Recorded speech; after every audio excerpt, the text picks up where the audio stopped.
It's Ashley from Sweet Dreams Bake Shop, and welcome back to my channel where I make a lot of cake and cookie decorating tutorials as well as give a lot of baking business tips. Now, this isn't a super detailed video on everything to do with my kitchen, but I'm going to give you the gist for now. I always call it an organizational win in my books when everything can be laid out flat because then I can see everything. And the place I've moved into now has these really big flat drawers, kind of like the very first kitchen I introduced you guys to on my channel. So I'm able to access everything super easily now. I'm not thrilled with the way my tips are organized. I do have these really great cookie countess racks that hold the tips, but I haven't quite decided where I want to place things on the wall yet in my new place. One thing I am doing differently this time around is making sure that all my couplers are actually attached so I don't have to go looking for the missing pieces because not all of my couplers fit each other. So I've already pre-matched them up, and let me tell you, I was pretty thrilled when my cake knife could fit in this spot. I was really pleasantly surprised just with the depth and the width of these drawers because I could fit in pretty much everything in half of my kitchen, so the other half of my kitchen, can be functional for regular kitchen-like things. This is probably my favorite thing that I've done. I used to have piping bags in that little box, but I think gloves is a much better choice, and I've stacked my cake stand like that because I used to have it tucked away in the corner cabinet and it was just so hard to access. Also, all of my pans now are super easy to access as well. I've got my baking fridge in a really good spot. Those are my ingredients, plus all the miscellaneous things that I don't use as much right up at the top. Ramekins are now also placed in a drawer that's super easily accessible, along with all of my parchments and my giant rolling pin. And here are all of my cake tools. This is kind of how I had this set up before, but it's just nice that it's in a drawer that's actually in my kitchen and not adjacent to the kitchen.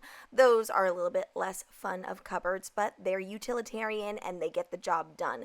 I'm not thrilled about the way my chocolate molds and everything are organized right now, and not my cookie cutters either, which is why they're not shown in this video. So right now I'm still dealing with how I want to organize my cookie cutters as well as my chocolate molds. I could put my cookie cutter wall back up in this space. It's just a matter of thinking about where I actually want to put it. If you follow me on Instagram, then you probably saw my little announcement on my stories, but I do have a new boyfriend and we actually decided to move in together. So the very first thing I'm baking in this kitchen is actually for his work barbecue. Unfortunately, he is gluten intolerant, so he couldn't actually eat these cookies, but he did marvel at them, and don't worry, I did make him some macarons as well, but his work friends mostly enjoyed these cookies. These lemons did not come from a loving home, but I always buy the naturally imperfect produce, especially when I'm baking, because a lot of the time it doesn't matter what it looks like since I basically, just stripped the outside anyway. I am using my tried and true sugar cookie recipe, the classic recipe, and just adding in the zest of about 2 to 3 lemons, and that is a lot of lemon zest. You could probably tone it down a little bit, but I just had a lot of lemon zest, so that's what I did. And then I also added in some pure lemon extract as well. Really important that you don't add in the juice, as this will change the texture of the cookie, and we want to maintain that texture as much as possible. Although my sugar cookie recipe has been successful for many people, there are the few that maybe live in a different climate, or maybe you're just measuring your ingredients a little bit differently. My biggest tip for you is this: don't let your mixer do all of the work. Sometimes it can become over mixed and then get a little bit gloppy. I like to do it when it's about 3/4 of the way mixed, and then I pour it out onto my work surface, and then I really work in all the rest of the flour that can sometimes get caught at the bottom of your mixer. And really just knead the dough until it's all incorporated. Once it's incorporated, you can just kind of put it in the plastic wrap and let it chill in the fridge for about 30 minutes. If you're still finding that it's gloopy and it's really sticking to your surface, add a little bit of flour just so that it doesn't stick anymore. I cannot rave any more about these pans than I already have. I know I mentioned it in a previous video. I have it linked in my description box. These pans are great. They're just off of Amazon. They really do the trick, and I love that they can hold so many sugar cookies at once. My efficiency was increased so much just by the size of these pans, and they bake relatively evenly as well. Also, my old place that I was in before, the oven never really fully latched. So this oven that I have now fully latches, fully closes, and so everything is about sped up by 5 to 10 minutes for bake time. So I have been very efficient thus far in this kitchen. I really like to give my surface a good dusting with that flour. I find with this particular sugar cookie recipe, there's no such thing as over flouring. Even if you over flour a bit, you can always just dust off that excess flour and it will be just fine. Whereas if you under flour, then what ends up happening is everything gets stuck and then you'll be sad. I really wanted to come up with a fun theme for these cookies. I wanted something unexpected, so I decided to go with some skewers. And that's why I used the technique of actually skewering these cookies rather than making thinner cookies and then kind of sandwiching them with the stick. I really wanted it to have that skewered, punctured look. So I decided to make a cherry tomato as well as a zucchini slice and a pineapple slice go on here, and a little bit of corn as well. I think in hindsight, I would have liked to have added another vegetable with another color, possibly like a purple onion. I was just running low on time because, I'm out of practice of doing these big baking things, but I am getting back in the swing of it for sure. Originally, I was going to do all skewers, but it was taking way too long for me to actually skewer all those cookies and kind of hand cut those cookies as well. So I decided to go with some ears of corn kind of chopped in half. So you'll see that I have that rectangle shape, and then I also have the one that has a little bit of a cone at the top. Now, something that's kind of cool about blending your two families together is you end up with a lot of doubles of things, and we seem to have a surplus of fridges. And for a baker, this is a dream come true. Hand me a blast chiller and we are in business. So because I was able to refrigerate and freeze these so efficiently, they baked up really, really nicely. Now, this icing sugar, I have been avoiding using it for the longest time because I bought this from Bulk Barn a while ago, and just look at the chunks there. It was almost like I was sifting rocks because it was just so chunked up. I'm a Rogers icing sugar girl. I always have been, and I'm not really sure if the price differential was worth all of the work of me having to sift, but I really do think I'm just going to go back to buying, Rogers icing sugar because I don't have to sift it, and time is money.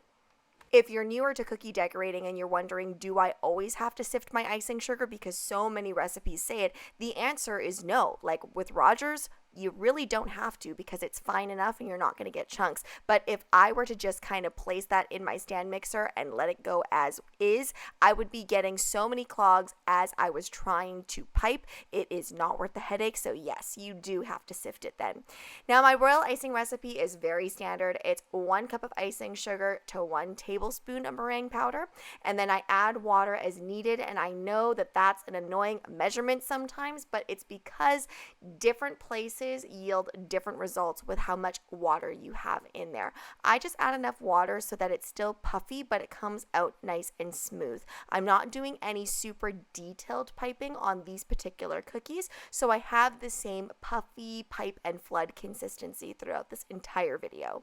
All of these cookies pretty much follow the standard way. You pipe the outside and you flood it with the same consistency. For my little zucchinis here, I did do a bit of a different color, but other than that, it pretty much follows the same pattern. However, the corn was a little bit of a wild, wild west experience. Now, I've watched a lot of corn cookie tutorials. By the way, as I was looking up corn cookies, did you know that there are people that actually put corn on the cookies? Now, I know corn has been all the rage in like Korean desserts and things like that, but I hadn't actually seen corn on regular sugar cookies until I looked this up.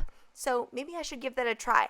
I digress though. Going back to the decorating of these corn cookies, I was not doing this properly. I mean, this one right here that you're seeing, I do relatively properly, but as I go along in my process, I just start piping things all over the place. Basically, what you want to do with the corn is you just want to make sure that you are drying in layers. So you'll notice there's those corns that don't have any other piping in between. It's because you have to let those layers dry and dehydrate in the oven at about 175 degrees Fahrenheit so that it kind of dries on the surface, and then that way you can pipe next to it after it's done drying. This way everything stays nice and puffy and differentiated. If you just try to pipe right next to it without it being dehydrated or dried, then what ends up happening is it's just going to flood together and you're not going to get that kernel look.